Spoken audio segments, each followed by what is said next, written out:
How to add YouTube channel link on Facebook. That's what I will show you in this video. But before we begin, make sure to subscribe to the channel and ring the bell to get notified whenever a new video is uploaded. With that said, let's get started.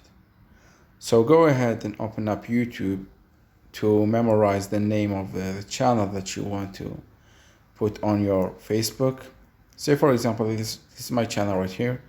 So once you memorize the channel name, you can even copy it. Go ahead and open up Facebook and then go to your profile and then scroll down to the information section, and from there click on edit public details.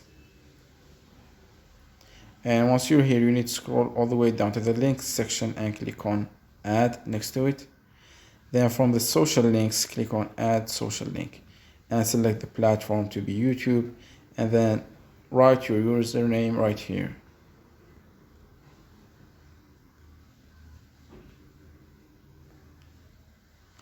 And once you do that, you can see that Facebook has recognized your channel.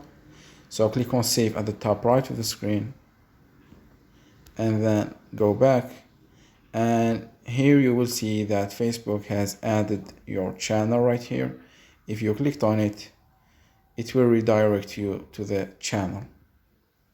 So that was it for this video. That's how you can add a YouTube channel link to your Facebook profile. If you have any questions, please leave them in the comment section down below. With that said, see you in the next video.